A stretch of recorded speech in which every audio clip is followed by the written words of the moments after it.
No one seems to have the time for a frail, elderly woman. Mocking laughter danced through the bank, a haunting melody that lingered in the air. The young man tightened his fist, stepped forward from the crowd, and gracefully placed himself before her. Moments later, purposeful footsteps echoed through the air. A distinguished four-star general, adorned in ceremonial uniform, made his entrance. What could possibly compel an entire banking system to humbly kneel and extend an apology to a grieving widow? Greetings and a warm welcome to Greerman. Let us unveil the truth of what truly transpired. As Ethan Brooks gracefully adjusted his well-loved baseball cap, he stepped into the First National Bank on a Thursday morning, the air filled with a sense of promise. At 29, the former serviceman moved through life with a serene grace. With shoulders poised and eyes sparkling with awareness, each movement flows with grace and purpose. Half a year following his honorable discharge, he embraced civilian life as a plumber, discovering a deep sense of fulfillment in mending issues with his skilled hands. The experience of being raised as the son of a war widow had intricately woven itself into the fabric of Ethan's being, influencing him in ways he seldom revealed. When Ethan was merely 7 years old, his father, a Marine sergeant, met his untimely fate in Afghanistan. He still recalled the way his mother faced her challenges, not merely in terms of finances, but also the condescending treatment she frequently encountered while navigating the labyrinth of bureaucracy. Those cherished memories had awakened in Ethan a deep-seated protective instinct for those who served and the families they occasionally left behind. Tomorrow marked the day his apartment rent was due, and he found himself favoring the intimacy of a personal payment over the uncertainty of the mail. As Ethan took his place in the brief queue at the teller window, his gaze was drawn to an elderly woman gracefully engaged at the customer service desk. She seemed to be in her late 70s, her silver hair elegantly gathered into a neat bun, adorned in a cardigan that contrasted with the warmth of the spring day. Her hands quivered gently as she glided a document across the desk. "Madam," the young bank representative said, her voice tinged with a hint of impatience, "I have already explained this 3 times. The system presents no errors. The fee was applied in accordance with our established policies. Yet this letter reveals a different truth," the woman insisted, her voice gentle yet resolute. "It seems unjust that my husband's military pension is subjected to these charges. It remains safeguarded. Our computer reveals no extraordinary status," and the representative interjected, scarcely casting a glance at the document. "Regrettably, I find myself unable to assist in this matter." The woman's shoulders gently fell, yet she stood tall, her dignity unwavering. Ethan discerned that stance, a familiar quiet strength reminiscent of the grace his mother exhibited in the face of countless similar dismissals. "May I kindly request to speak with a manager, please?" the graceful elderly woman inquired. A young man standing behind Ethan let out a dramatic sigh. "Some individuals simply fail to grasp the intricacies of lines," he murmured with a hint of exasperation.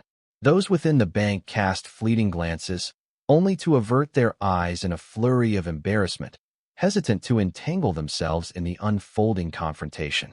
The bank representative's expression grew even more resolute. "The manager is currently unavailable, and as I have mentioned, there is nothing further to discuss.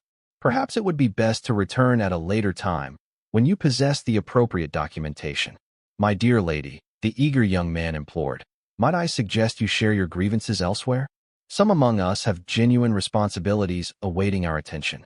Ethan sensed a familiar warmth bloom within his chest, reminiscent of the poignant moment he witnessed his mother's tears, cast aside by officials indifferent to her plight. Before he could allow doubt to creep in, he gracefully stepped out of line and made his way to the customer service desk. With tender reverence, he rested his hand upon the shoulder of the elderly woman. The bank representative glanced up, taken aback. "This woman deserves your respect and attention," Ethan said softly, his voice imbued with a serene authority cultivated through his experiences. "I am more than willing to await your thoughtful response to her concerns." The representative's expression transformed from irritation to a delicate uncertainty. "My dear sir, this matter does not pertain to you. Kindly return to your position in line, if you would be so gracious." Ethan lingered gracefully beside the elderly woman. In truth, It holds significance for me and for all present here. Each of us is worthy of being embraced with grace and respect. Gazes from across the bank were drawn to him, some filled with admiration, others laced with disapproval, while many simply felt the unease of a disruption in the delicate fabric of social norms. "Is there an issue at hand?" inquired a security guard, advancing with a measured grace. Ethan offered a gentle smile. "Not a concern in the slightest. I find myself by this lady's side, patiently awaiting the resolution of her concerns. When all others depart, it is only the whisper of conscience that endures. Remain by our side to discover the unfolding of what lies ahead." As the security guard lingered with a hint of hesitation, the elderly woman cast a warm and appreciative smile towards Ethan. "Thank you, dear sir, but there is no need for you to exert yourself." Her voice possessed the delicate lilt of the South, yet it was underpinned by a resolute strength that lay beneath the softness. "It is no trouble at all, my lady," Ethan replied, gracefully holding his position beside her. She gracefully extended her hand. Grace Carter, the cherished widow of Colonel Samuel Carter, 1st Infantry Division. 15 years ago, he made the ultimate sacrifice while serving in Iraq. Ethan took her hand, feeling the strength of her grip, a striking contrast to the delicate age-spotted skin that adorned it. Ethan Brooks, a distinguished veteran of the 10th Mountain Division. Helen's eyes sparkled with a hint of recognition. "I believe my Samuel had the pleasure of training some of your esteemed officers." She glanced back at the bank representative, whose gaze lingered on their conversation with a barely concealed impatience. "This correspondence originates from the Veterans Administration. It is clearly articulated that these accounts enjoy an exemption from maintenance fees. 3 months prior, a similar letter graced our correspondence, and your manager took the liberty to amend it then." Ethan cast a fleeting gaze upon the paper. The letterhead bore an air of authority, while the language flowed with clarity. He had encountered akin documents while navigating his journey into civilian life. "Mrs. Carter possesses the appropriate documentation right here," Ethan observed with a hint of admiration. "Would you be so kind as to take another glance?" The youthful envoy let out a dramatic sigh. "Our computer system serves as the ultimate arbiter of account status rather than a mere letter. If there has been a change, it is essential for her to address it with the VA rather than with us." At this point, the confrontation had captivated the gaze of all present in the bank. A distinguished gentleman in a finely tailored suit emerged from the office, his brow furrowed in response to the unwelcome interruption. "What is causing the delay, my dear Madison?" he inquired of the representative. Just as Madison was about to respond, a voice emerged from the line. "This gentleman is coming to the aid of a lovely elderly lady. Some of us have destinations to reach." Ethan discerned the speaker as the same eager young man he had encountered earlier.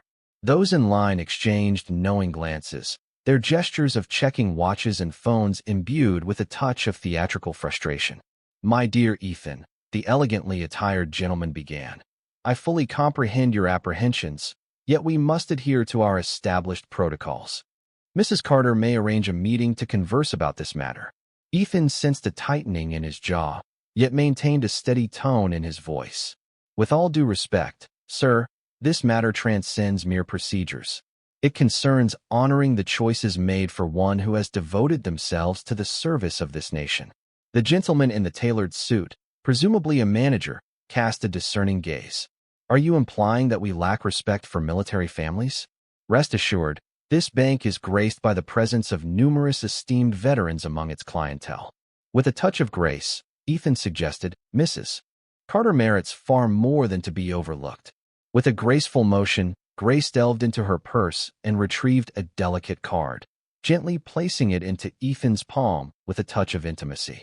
He cast his gaze downward, taking in the military insignia adorned with the words Charlie Company, 1st Division, a distinguished and revered unit of exceptional honor.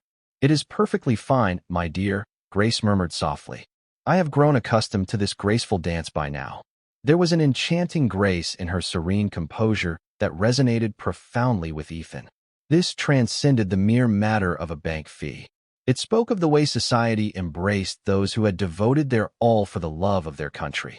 As the uniforms faded into the distance and the echoes of the parade subsided, the security guard drew nearer.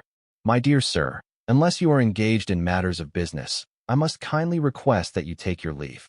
A lady in line called out, her voice carrying a gentle lilt. "He merely dons the guise of a hero. Perhaps they were never truly part of the military." Another voice chimed in. "Indeed, who bestowed upon him the authority of the bank's guardian?" Ethan found himself enveloped in a haunting solitude, a disconnection that had shadowed him since his return to civilian life, where conversations about supporting troops often danced around the deeper, unspoken truths that lay beneath. For a fleeting moment, he contemplated the idea of turning away. He bore his own burdens, his own debts to settle. Grace appeared to perceive his moment of uncertainty. "You have truly given your all, my dear son. I possess the strength to confront my own challenges." Yet, the resolute essence of Ethan, the very spirit that had carried him through 18 months in Afghanistan, remained unyielding. "I'm not leaving," he murmured softly to Helen, then turned to meet the gaze of the manager. "I am a valued patron of this esteemed bank. I possess the right to be present, and I have chosen to stand by Mrs. Carter until her concerns are duly acknowledged." The manager's cheeks blossomed with a delicate hue. "In that case, I must kindly request that you both take your leave. We must ensure that no disruptions impact our valued customers." Summoning the police would certainly weave an intriguing tale, wouldn't it?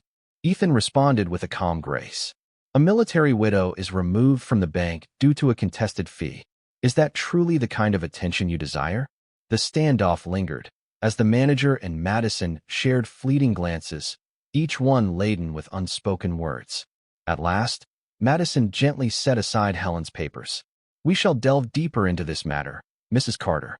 It would be best for you to return home and await our call with anticipation." With a gentle droop of her shoulder, Grace nodded, her grace unwavering. "Indeed, quite splendid." As she collected her papers, she bestowed upon Ethan's hand a tender squeeze. "I am truly grateful for your kindness. It serves as a gentle reminder that some hearts still hold on to cherished memories." Ethan was enveloped in a swirl of frustration and vulnerability, feelings he had wrestled with since his departure. He rose to his feet. Indeed, but what had it truly achieved? The system stood resolute, shielded by its protocols and a veil of indifference. As they prepared to depart, Grace softly murmured, "My dearest Samuel often remarked that a single soul who champions what is just holds more value than a legion of those who stand for naught." The security guard glided toward the door, his intentions unmistakably guiding them toward an exit. Ethan strolled alongside Helen, his hand gently resting at her elbow, keenly aware of the admiring gazes that trailed behind them. Some expressed sympathy, while most were simply intrigued by the unexpected interruption to their day. If you have ever observed an innocent soul enduring injustice, please express your sentiment by typing "unfair." As they neared the bank's shimmering glass doors, Ethan found himself entangled in a dance of conflicting desires. A part of him yearned to elevate the confrontation, to seek justice for Grace with a more impassioned fervor. Another aspect acknowledged the hopelessness of battling against a deeply rooted system. After all, what could a solitary soldier hope to achieve against the formidable might of a corporate giant? Grace appeared to unveil the secrets of his mind. "You've accomplished more than many ever could," she murmured gently. To stand beside someone is to share a connection that transcends mere words. The security guard extended his hand to open the door, his expression unreadable, yet his posture conveyed a sense of being ushered out rather than graciously aided. "I truly wish I could have done more," Ethan replied, his voice laced with sincere regret. Grace gently caressed his arm. "At times, the mere presence of another is all that one truly needs." Just as they were about to step outside, the grand double doors of the bank gracefully swung open from the outside. Ethan instinctively retreated a step, placing himself gently in front of Helen, a tender reflex from his days in service. A tall gentleman in his early 60s made his entrance, adorned in the distinguished dress uniform of a U.S. A distinguished Army general, adorned with an array of ribbons and stars gracefully displayed upon his shoulders. Behind him trailed 4 officers clad in formal military attire, their presence striking and dignified, effortlessly capturing the gaze of all around. The bank was enveloped in a profound silence.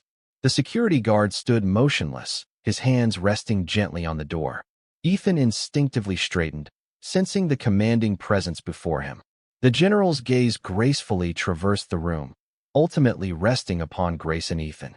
"Mrs. Carter," he uttered, his voice imbued with a captivating blend of command and tenderness. "We have been searching for you, my dear." Helen's eyes sparkled with a newfound understanding. "General Preston," she replied, a hint of surprise gracing her voice. General Charles Preston, the esteemed commanding officer of the Regional Military Command, stepped forward, his presence commanding attention and leaving everyone in the bank in a state of astonished wonder.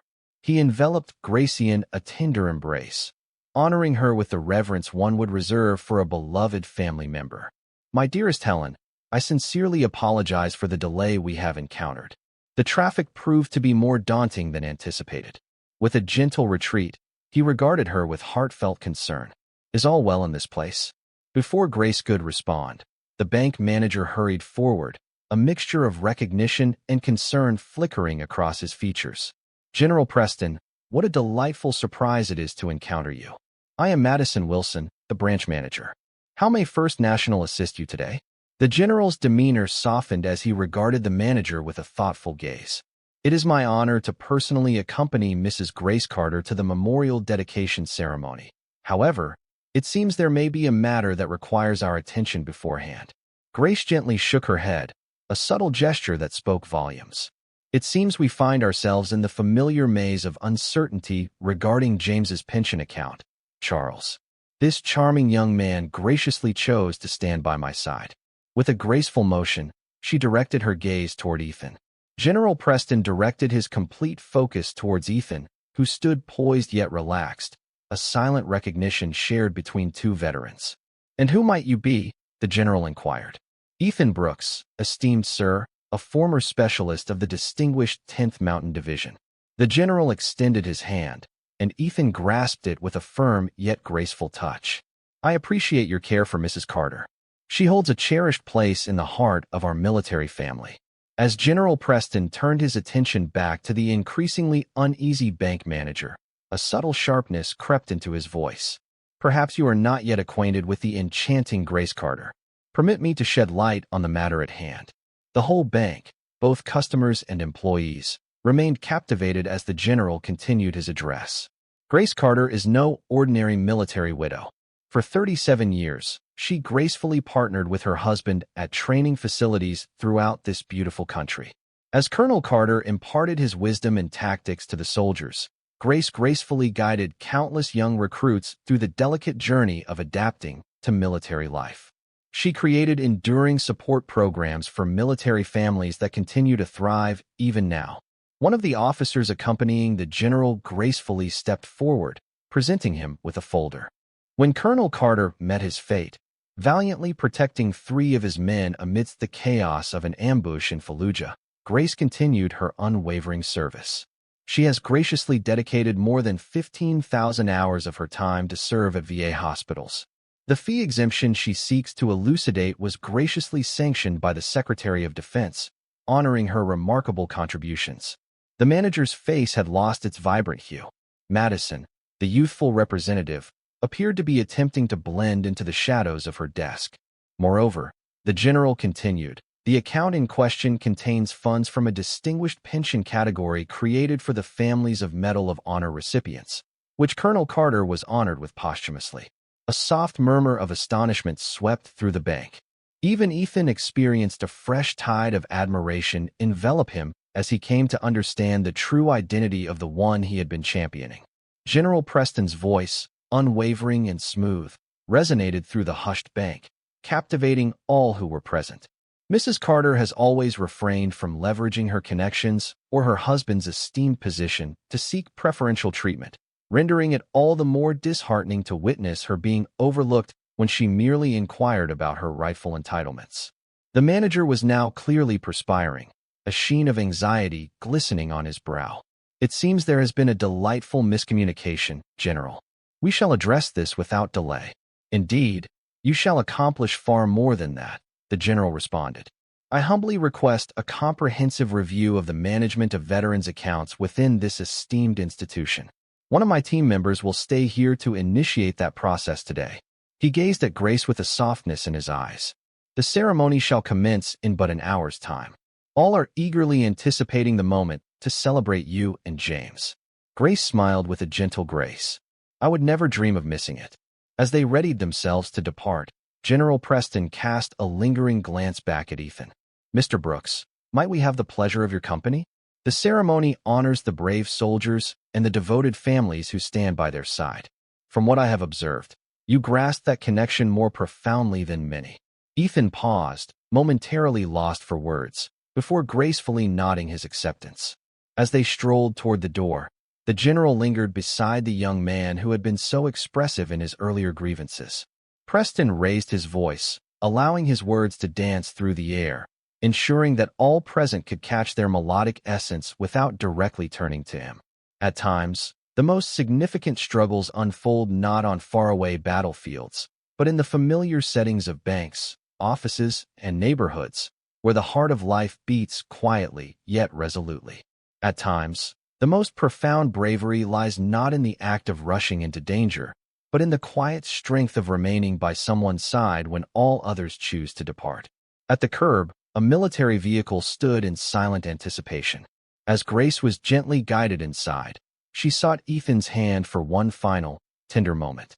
"Thank you for gracing me with your presence," she expressed with a gentle sincerity. Countless souls seem to gaze past the widows, as if they are mere shadows in the light of life. Your gaze met mine.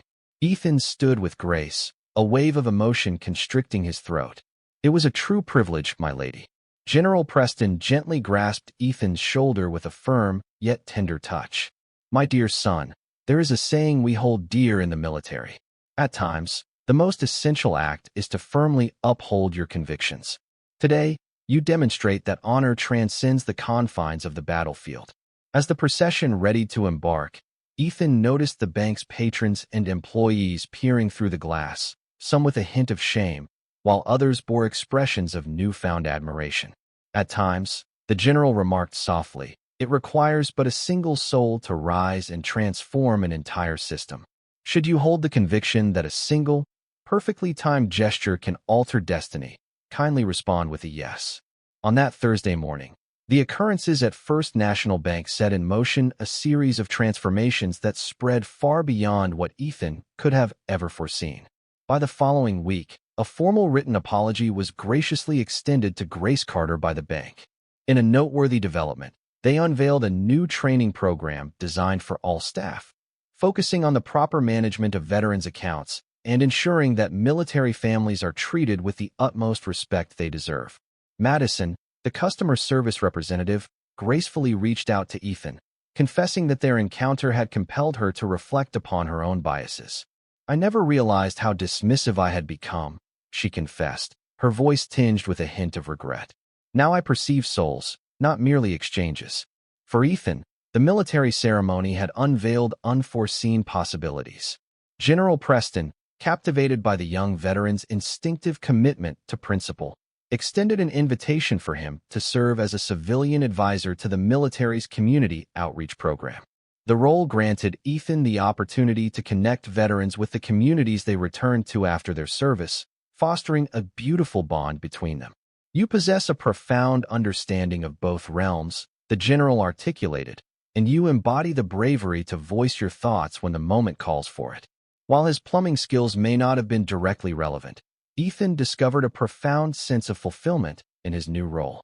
He played a pivotal role in crafting programs that supported veterans as they embarked on their journey into civilian life, paying special attention to the tangible challenges his fellow servicemen and women encountered, from maneuvering through bureaucracy to securing fulfilling employment. Within the esteemed halls of military headquarters, a photograph graced the main corridor. Ethan stood gracefully beside Grace Carter at the memorial dedication.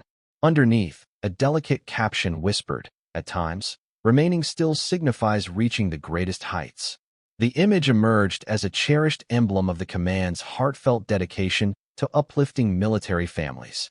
Long after her active service had concluded, Grace transformed into a cherished presence in Ethan's office, frequently gracing the staff with her delightful homemade cookies.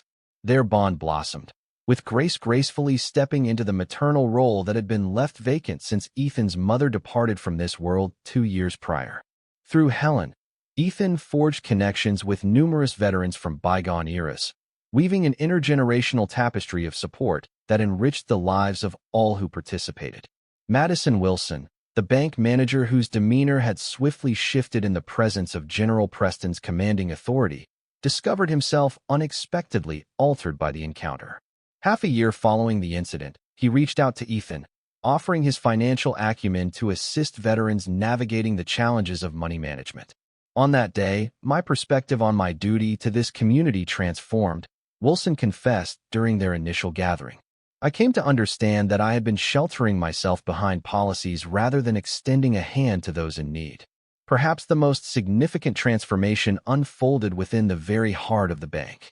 During a staff training session, Madison, who once held a dismissive view of challenging elderly customers, revealed her newfound perspective. Once, I believed my role was merely to navigate the intricacies of transactions with grace and precision. Now I realize that there are moments when silence may not be the most fitting reply. On that day, I discovered that to stand tall does not always require a grand display. At times, it simply signifies the unwavering choice to remain present when another seeks solace. Her words echoed gracefully among her colleagues, many of whom had chosen to remain silent during Helen's trials. Slowly, the essence of First National transformed into one of heartfelt service, transcending the confines of mere transaction processing. For Ethan, the experience illuminated a truth he had felt deep within yet never fully expressed. That courage took on various forms in civilian life, distinct from its battlefield counterpart, yet remained equally significant. In the heat of battle, we unite out of necessity, he shared with a gathering of freshly discharged veterans. In the tapestry of everyday life, we must choose to unite as one. That decision to remain steadfast when it would be simpler to turn a blind eye. That is what safeguards the ideals we endeavored to cherish. A delicate plaque graced Ethan's desk, a thoughtful gift from Gracito commemorate the anniversary of their fateful meeting. It contained but a mere 3 lines. At times, the courage of a single soul championing what is just holds far greater value than 1,000 who remain silent in the shadows. Thank you for being by my side. In my contemplations of Ethan and Helen's tale over the past weeks, one question continually dances in my mind. How often in our lives do we find the courage to rise, even as others choose to turn their backs? It is simple to speak of bravery in grandiose ways, dashing into flames or executing noble rescues. Yet the most prevalent form of courage often resides in the gentle whispers of everyday life. Choosing to stand by someone who is being cast aside, ignored, or unjustly treated. Ethan Brooks refrained from delivering a grand speech within the confines of that bank. He neither threatened nor intimidated. He resolutely turned away from the ordinary when it meant an elderly woman being overlooked. His actions gently remind us that true courage often takes root in the quiet strength of remaining steadfast when others choose to turn away. I find myself pondering the multitude of grace carters that grace our daily existence. Individuals whose narratives and contributions linger in the shadows, awaiting the gentle gaze of someone who truly appreciates their essence.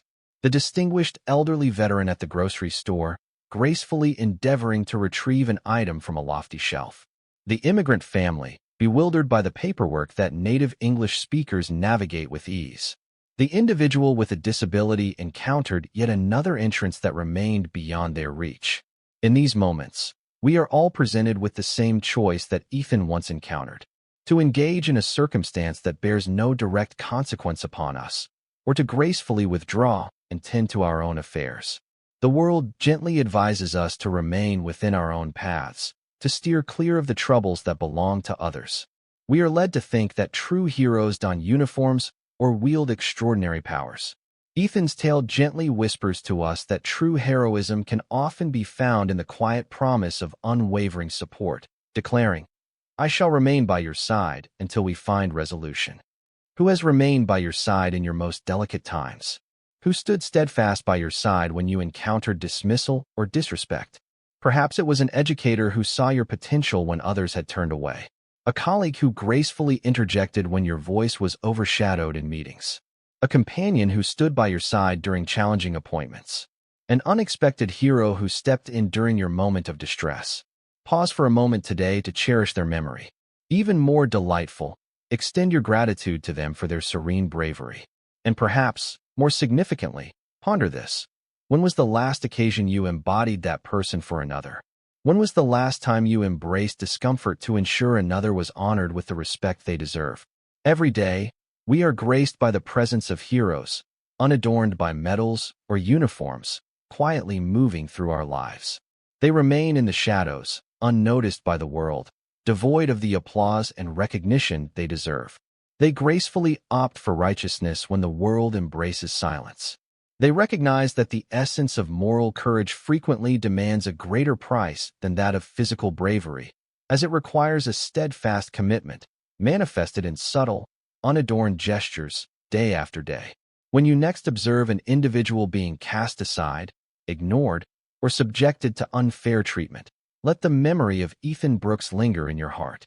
Do keep in mind that at times, the most compelling stance is not one of raised voices or fervent demands.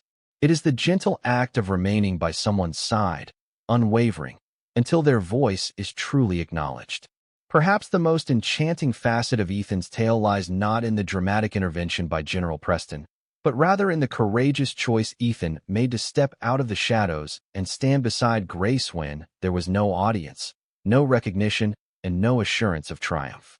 In that serene instant of choice, he unveiled the essence of his being. As Grace shared with Ethan, my Samuel often remarked that a single individual who champions what is just holds more value than a whole regiment of those who stand for nothing at all. Today, let us embody that singular essence. Let us be those who observe, who remain steadfast, who choose not to turn away. Join us at Great Man, where tales such as these will linger in your heart forever. Remember, if you hold the belief that quiet courage embodies the essence of true strength. We shared the tale of their journey. You bestowed it with significance. My heartfelt gratitude to you.